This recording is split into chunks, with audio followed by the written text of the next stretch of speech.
6 weeks ago, Sam Bankman-Fried was the face of crypto. Today, the man known as SBF is synonymous with catastrophic failure and, say US authorities, a multi-billion-dollar fraud after he was arrested in the Bahamas pending extradition to face criminal charges following the collapse of his cryptocurrency trading platform, FTX.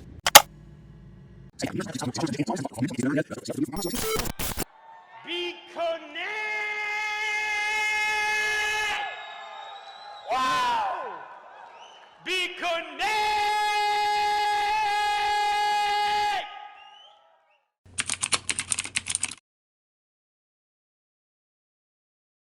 Crypto. It's the revolution that was supposed to kill the banks. And maybe your savings account too. Between the hype, the scams, and the memes, crypto can feel like a big gamble. But under the chaos, it's also solving real-world problems and creating a few of its own. In this video, we're breaking it down. What's good, what's bad, and what needs to change to make crypto actually safe, useful, and worth your time. The price of Bitcoin has reached a new all-time high, passing 120,000 US dollars. It comes as a number of important digital asset laws are set to be voted on by US Congress this week. The bills are likely to provide cryptocurrencies with the US regulatory framework that crypto insiders have long demanded. Let's kick things off with one of the most concrete problems plaguing our current financial system: how money moves across borders. When it comes to international payments, crypto isn't just better than the old system, it's a completely different approach. For decades, the world relied on a system called SWIFT, which is still relied upon today. It's basically a messaging network that banks use to send payment instructions. It was introduced in the early 1970s and now connects over 11,000 banks worldwide. But SWIFT doesn't actually move money, it just sends the instructions. Behind the scenes, your transfer is passed through a chain of correspondent banks that handle currency exchanges and take fees on every step. The whole process can take about 1 to 5 business days, with little transparency and extra costs baked in. Ripple's approach skips that entire mess. Their system, called On-Demand Liquidity, ODL for short, uses XRP as a bridge currency to make the transaction fast, cheap, and direct. For example, if someone in Canada wants to send money to the Philippines, the Canadian banks converts dollars into XRP, sends it across RippleNet, and receiving instruction instantly converts it into pesos. From start to finish, it's done in about 3 to 5 seconds. You heard me right. Yes, only 3 to 5 seconds. Critics often love to point out that XRP is volatile, and yes, it is very volatile. But the argument misses the point here. Since XRP transactions settle so fast, there's barely any time for prices to swing. In contrast, traditional transfers can take days, where currency values might shift a lot more, which makes Ripple's system not only more feasible for the banks, but also for the average consumer. Lower costs, faster transactions. Ripple's system also solves a big trust problem. In the traditional model, banks need to rely on and fund multiple partner banks in other countries. That requires pre-funded accounts and a lot of institutional trust. Ripple removes that. With ODL, there's no need to preload foreign accounts or wait for manual confirmations. The entire path is faster and more direct. Ripple has already partnered with over 300 financial institutions around the world, and their technology is being used in corridors like Mexico, India, Japan, and the Philippines. In short, XRP has revolutionized how money moves across borders, showing just how much better crypto can be at solving real-world financial problems. But what about actually using it? What does crypto look like when it enters your day-to-day life? One of the clearest examples is Crypto.com's Visa card, a prepaid card designed to let you spend your crypto in the real world. It's not magic, but it's pretty damn slick. Here's how it works. First, you sell your crypto, like Bitcoin or Ethereum, inside the app. That crypto gets converted into fiat, like US or Canadian dollars, and lands in your fiat wallet. From there, you can load it onto your Visa card and spend it just like a regular debit card. I actually use this card myself, and once you get the process down, it's quick. It makes it way easier to use your crypto for everyday stuff without needing to cash it out through the exchange every time. And if you're in the US, Crypto.com even sports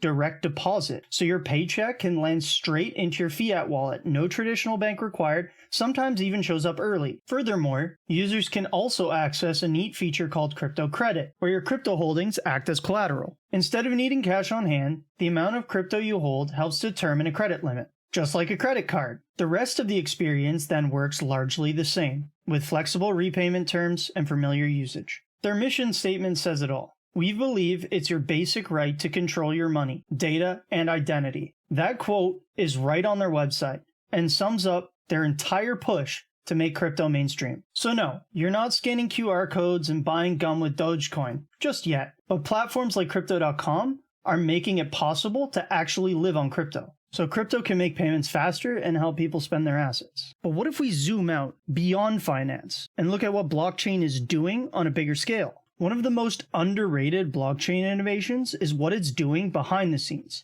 especially in supply chains. A perfect example is Cardano. Cardano is a blockchain platform focused on security, scalability, and sustainability. One of its biggest real-world applications is product tracking, helping companies trace goods like food, medicine, and raw materials from origin to final destination. Imagine a cocoa farm in Ghana. A single bag of beans can change hands dozens of times before it becomes a chocolate bar in Europe. Using blockchain, every stop from harvest to warehouse to export can be logged and verified. That helps prevent fraud, guarantees freshness, and proves authenticity to both manufacturers and customers. In traditional supply chains, data is often siloed, delayed, or tampered with. But when a company uses blockchain to log every step of the journey, from farm to factory to shelf, that data becomes verifiable and tamper-proof. That means better food safety, fewer fakes, and more transparency for businesses and customers alike. But the impact goes beyond big companies. In developing countries, especially in parts of Africa, Southeast Asia, and South America, blockchain is helping people access financial services where banks don't exist. Take someone living in a rural village in Kenya. There's no branch office nearby,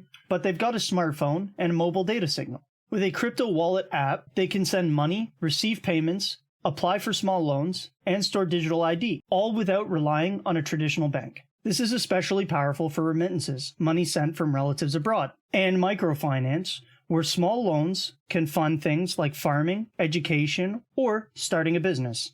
In Ethiopia, Cardano has worked with the government to build a blockchain-based identity system for students. That lets schools verify, record, give students digital credentials they can carry for life. This is what people mean when they say blockchain has real-world potential. It's not about hype, it's about giving people tools to verify, protect, and participate no matter who they are or where they live.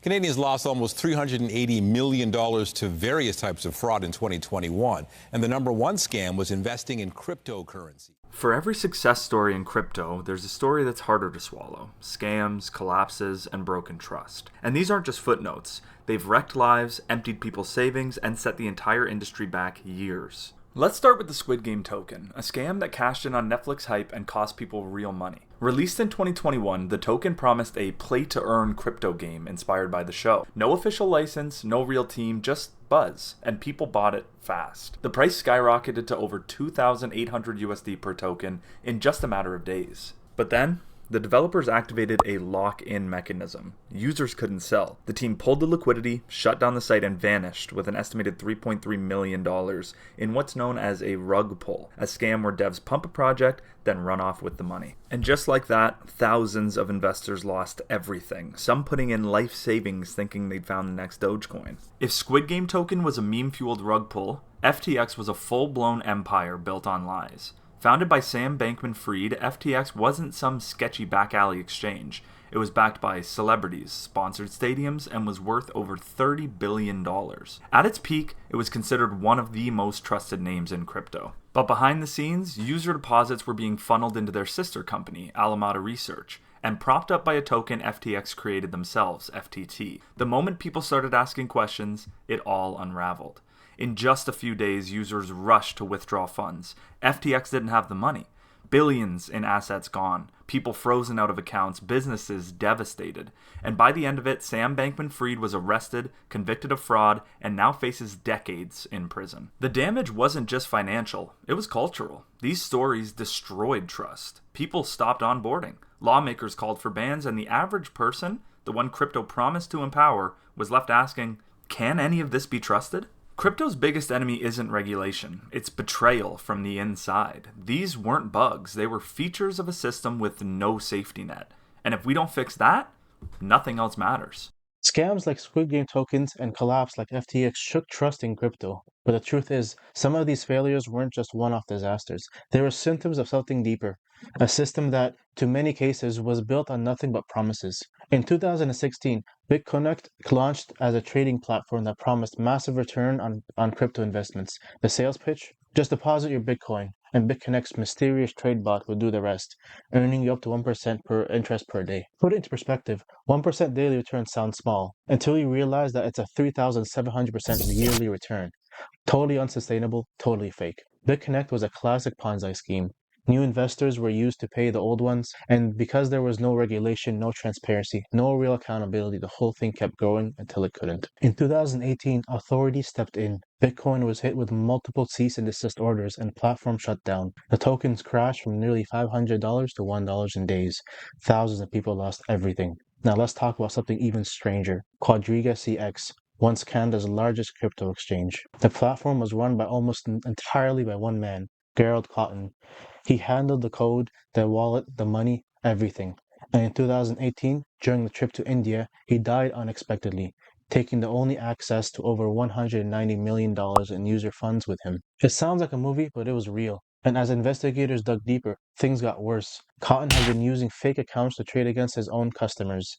He had credited himself with fake balances, moved user funds to personal wallets, and spent millions on luxury travels and real estate. Quadriga wasn't some DFI experiment. It was a centralized exchange that operated for years without regulation, audits, or basic safeguard. Investors thought they were using a secure platform, but behind the scenes, it was just some one guy playing God. These stories aren't about crypto failing. They're about what happens when there are no guardrails, when the tech moves faster than accountability, and until those systems are in place, no one, not the banks, not the users, not even innovators, are safe from the fallout.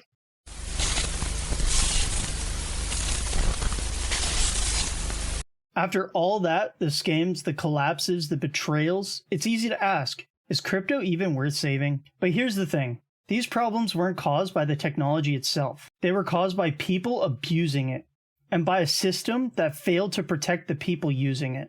So the real question isn't, should crypto survive? It's how do we make it safe? First, regulation. Not the ban all crypto kind, but smart regulation that focus on transparency, fraud prevention, and user protection. In the EU, frameworks like the MiCA are being developed to give crypto platforms clear rules without crushing innovation.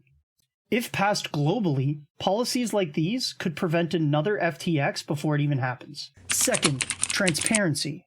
Crypto platforms should be required to show proof of reserves, meaning they can prove your funds actually exist and aren't being secretly loaned out.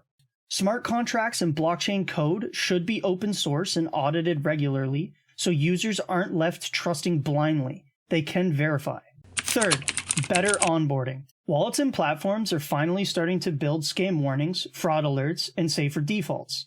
But users also need to be empowered through education, not just hype. If crypto is going to thrive, not just survive, it needs to earn back trust. That means better user protections that work, tech that does what it claims, and rules that apply to everyone, even the founders. Crypto was never just about getting rich. It was about creating a better financial system. One that's open, fair, and accessible. That vision is still alive. But to get there, we need to stop pretending crypto is immune to the problems of the real world and start building like it matters. Whether you're deep in the crypto space or just learning what blockchain is, stay curious, ask questions, and don't take anything at face value. The future of crypto isn't just about code, it's about the people.